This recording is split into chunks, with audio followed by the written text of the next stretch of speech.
Mga katropa, isipin mo to, binuhat mo ang Boston Celtics sa isang 56-win season nang walang Jason Tatum dahil sa torn Achilles. Nag-average ka ng career high 28.7 points, 6.9 rebounds at 5.1 assists. Ikaw ang 2024 Finals MVP. Tapos biglang, boom, ipinamigay ka sa pinakamahigpit mong karibal, ang Philadelphia 76ers, para sa isang 36-year-old na Paul George at ilang draft picks. Ayon mismo kay Jaylen Brown sa kanyang Twitch stream kamakailan, ang naramdaman niya raw mula kay Brad Stevens at sa Celtics front office ay isang malaking lack of respect. Pero bakit nga ba nangyari ito? Bakit ang isang All-NBA star na nasa prime ng kanyang karera ay basta-basta nalang biniyak mula sa Celtics? Hindi ito simpleng basketball decision lang, mga lodi. Ngayong araw, hihimayin natin ang mga tagong dahilan mula sa bangungot ng CBA second apron restrictions hanggang sa palihim na paghabol kay Giannis Antetokounmpo na nauwi sa luha. Suotin ang inyong GM hats dahil hihimayin natin ang pinakakontrobersyal na trade ngayong 2026. Umpisahan natin sa pinagmulan ng apoy noong natapos ang 2025-26 season kung saan nalaglag ang Celtics sa first round kontra 76ers matapos isuko ang 3-1 lead.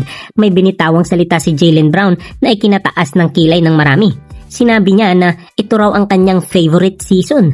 Teka, bakit paborito? Natalo na nga sa first round tapos mas paborito pa kaysa noong nag-champion sila noong 2024 kasama si Tatum. Dito pumapasok ang tinatawag nating usage rate at player hierarchy. Noong wala si Tatum, si Jaylen ang naging undisputed alpha ng Boston. Nakita natin ang kanyang peak offensive efficiency. Pero sa mata ng front office, parang naging senyalis ito na mas gusto ni Jaylen na maging the man kaysa maging supporting piece sa tabi ni Tatum.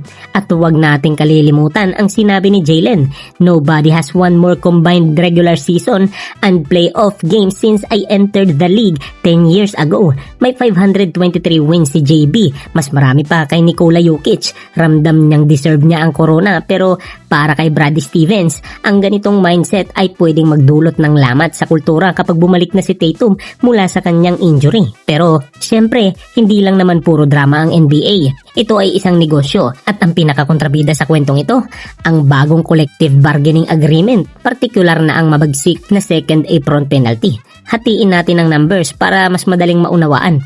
Si Jaylen Brown ay may natitira pang 3 taon sa kanyang kontrata na magbabayad sa kanya ng $57 million, $61 million at papalo sa $64.9 million.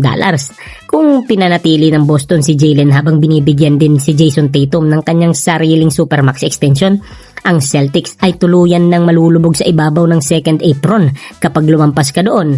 Una, hindi ka na pwedeng gumamit ng mid-level exception para pumirma ng mga role players. Pangalawa, hindi mo pwedeng i-combine ang mga sahod sa trade para makakuha ng mas malaking sahod. Pangatlo, ang inyong future first round draft picks ay pwedeng ma-freeze sa dulo ng unang round. Sa madaling salita, magiging paralisado ang Boston. Kaya ano ang ginagawa ng ating paboritong chess grandmaster na si Brad Stevens? Naghanap siya ng paraan para maiwasan ang asset depreciation. Unang sinubukan ng Celtics na i-package si Jaylen Brown para makuha si Giannis Antetokounmpo mula sa Bucks. Pero noong dinala ng Milwaukee si Giannis sa Miami Heat, alam ni Stevens na kailangan niya ng mag-pivot ng mabilis. Dito pumasok ang Philadelphia 76ers. Ang kapalit ni Jaylen sa trade ay ang 36 years old na si Paul George. Maraming nagtatanong, seryoso ba Brad? Jaylen Brown para sa tumatandang PG-13 na naglaro lang ng 37 games last season at galing pa sa 25 game suspension dahil sa drug test violation? Mukhang lugi sa papel, di ba? Pero tingnan natin ang mas malalim na anggulo ng cap space flexibility. Si Paul George ay may 2 taon na lang sa kanyang kontrata. Ibig sabihin, mas maaga siyang mawawala sa mga libro ng Celtics kaysa kay Jaylen. Bukod pa doon, nakakuha ang Boston ng 2 crucial first round picks at 2 second rounders. Nakuha ng Celtics ang kailangan nila, short-term veteran replacement habang nagpapagaling si Tatum, draft capital na magagamit para sa mga susunod pang trades, at higit sa lahat, naiwasan nila ang pangmatagalang financial jail ng second apron. Ruthless! Walang personalan, trabaho lang. Pero para kay Jaylen na nagbigay ng kanyang puso sa Boston, ito ay isang malaking sampal sa kanyang integridad at karakter. Ngayon, lilipat ang eksena sa City of Brotherly Love at medyo nakakatawa ang sitwasyon dito mga katropa. Ayon kay Jalen, mula bata pa siya ay naprogram na siya na magalit sa Philadelphia dahil sa makasaysayang rivalry ng dalawang team.